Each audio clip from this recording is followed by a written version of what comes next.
వార్తనే కాదు, మేము రాయకపోతే మేము నొక్కేస్తే ఎవరైనా కూడా చెప్తూ వాస్తవాలు చెప్తున్నాం. మీకు అబద్ధం అనిపిస్తే నేనేం చేయాలి? కానీ చాలామంది రాస్తలేరు. మరి ఏం చేయాలి? మరి మా బాధ మేము చెప్పుకోవాలి కదా, ప్రజలకన్నా చెప్పుకోవాలి కదా.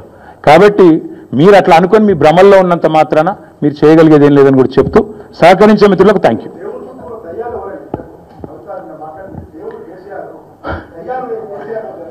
బ్రదర్, మీకు ఒక మాట, ఇంత ఇంపార్టెంట్ ఇష్యూ చెప్తే నువ్వు దేవుడు దయ్యం అనబడుతుంది. ఇప్పుడు ప్రస్తుతం మాకు తెలంగాణకు పట్టిన దయ్యం మాత్రం రేవంత్ రెడ్డి. ఆ రేవంత్ రెడ్డి అనే దయ్యాన్ని ఎట్లా వదిలించాలా అనేది మా తాపత్రయం. ఇంకేమన్నా తొందరపడ అంత యాంగ్జైటీ ఎందుకు, అంత టెన్షన్ ఎందుకు, అంత హడావుడి ఎందుకు? నేను చెప్పేది ఏమంటే, తెలంగాణకు పట్టిన శని కాంగ్రెస్, తెలంగాణకు పట్టిన దయ్యం రేవంత్ రెడ్డి. ఇప్పుడు ఆ దయ్యాన్ని శనిని ఎట్లా వదిలించాలనేది మా టార్గెట్. ఇక మీరు చెప్పే టెన్షన్ ఎందుకే అంతగానో మాట్లాడి రాదు, ఎందుకు అంత ఎగబడుతున్నావు?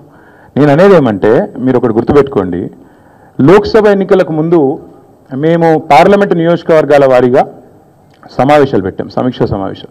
ఇక్కడ అసెంబ్లీలో ఓడిపోయాము, ఎట్లా ముందుకు పోవాలని చెప్పి దాదాపు 17 రోజుల పాటు మీరందరూ చూశారు. ఇక్కడే వేల మంది కార్యకర్తలతో కూర్చొని దాదాపు 7, 8, 9, 10 గంటలు వారితో చర్చించాం. ఆ ప్రాసెస్లో చాలామంది డైరెక్ట్గా మైకులో మాట్లాడిన వాళ్ళు ఉన్నారు, కొంతమంది చిట్టీల మీద రాసిచ్చిన వాళ్ళు ఉన్నారు, కొంతమంది కేసీఆర్ గారికి ఉత్తరం అందించండి అని చెప్పి ఉత్తరాలు ఇచ్చిన వాళ్ళు ఉన్నారు. కాబట్టి మా పార్టీలో we encourage open culture, democracy కాబట్టి, డెమోక్రాటిక్ పార్టీ కాబట్టి, ప్రజాస్వామిక స్ఫూర్తి ఉన్న పార్టీ కాబట్టి మా పార్టీ అధ్యక్షుల వారికి ఎవరైనా సూచనలు చేయాలనుకుంటే ఉత్తరాలు రాయొచ్చు. అదేదో చాలా గొప్ప విషయం అన్నట్టు మీరందరూ అంత బాధపడిపోవాల్సిన అవసరం ఏం లేదు. నేను అనేది ఏమంటే, మా పార్టీలో డెమోక్రసీ ఉంది కాబట్టి మా పార్టీ అధ్యక్షుల వారికి మా పార్టీ నాయకులు ఎవరైనా సరే అప్పుడప్పుడు సూచనలు సలహాల రూపంలో లిఖితపూర్వకంగా ఇవ్వచ్చు, ఓరల్గా ఇవ్వచ్చు, రకరకాలుగా ఇవ్వచ్చు. అట్లాగే నేను ఒక మాట మాత్రం చెప్తాను, మనం ఎవరైనా సరే పార్టీలో ఏ హోదాలో ఉన్నా కొన్ని విషయాలు అంతర్గతంగా మాట్లాడాల్సిన విషయాలు అంతర్గతంగా మాట్లాడితేనే బాగుంటుంది. పార్టీ ఫోరమ్స్ ఉన్నాయి, అధ్యక్షుల వారితో కలిసే అవకాశం ఉంది, లేదా ఆఫీస్ బేరర్స్ ఉన్నారు, కలిసి చెప్పుకునే అవకాశం ఉంది. కాబట్టి అంతర్గతంగానే కొన్ని విషయాలు మాట్లాడితే బాగుంటుంది. అది అందరికీ వర్తిస్తుంది, వీళ్ళకి వాళ్ళకని కాదు, అందరికీ వర్తిస్తుంది. తప్పకుండా ఎవరమైనా ఒకటే, ఈ పార్టీలో అందరం కార్యకర్తలమే.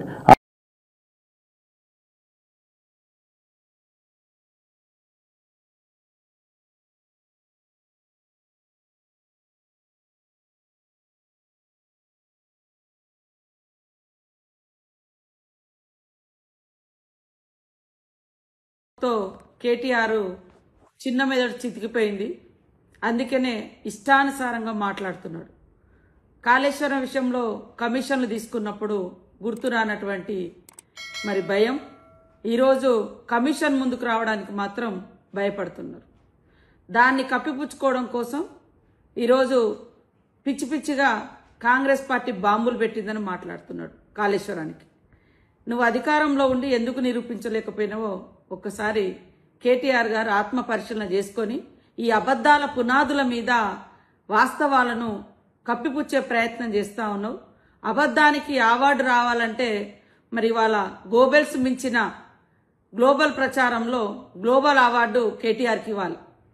ఈ దేశంలో, ఈ ప్రపంచంలో ఇప్పటి వరకు అబద్ధాలకు ప్రతినిధి గోబెల్స్ ఉంటే, దాన్ని మించిపోయినటువంటి అబద్ధాలనే పునాదిగా చేసుకొని గత కొంతకాలంగా కేవలం అబద్ధాల పునాదులతో ఆయన పార్టీని, ఆయన వ్యవస్థను నడిపించుకుంటున్నాడు. అందుకనే గోబెల్స్ ప్రచారకర్తగా అవార్డు ఎవరికి రావాలంటే కేటీఆర్కు గ్లోబల్లోనే, గోబెల్స్ ప్రచారానికి గ్లోబల్లోనే కేటీఆర్కు మరి అవార్డు ఇస్తే చక్కగా బెస్ట్ అవార్డు గ్లోబల్లో వస్తుందని నేను అనుకుంటా ఉన్నా, నేను భావిస్తా ఉన్నా. కాబట్టి అయ్యా, నువ్వు ప్రతిపక్ష హోదాకు పనికిరావు, ప్రతిపక్షంలో పనిచేయడానికి రావు, ప్రజల కోసం పనిచేయడానికి రావు.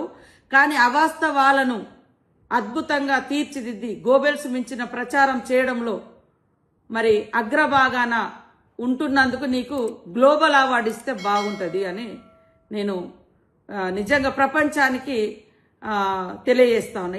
ఇట్లాంటి వ్యక్తులకు ఇది రావాలని. ఈడీ గురించి ఒకటి అంటాడు, కాళేశ్వరం గురించి ఒకటి అంటాడు. మరి అలా చెల్లె సిస్టర్ స్ట్రోక్ తోటి నువ్వు బాధపడుతున్నావు, మానసికంగా చాలా ఇబ్బంది పడుతున్నావు. ఇవాళ పాపం కవిత అన్నది, మా నాయన దేవుడు కానీ చుట్టూన దయ్యాలను, ఆ దయ్యం నువ్వేనైంది.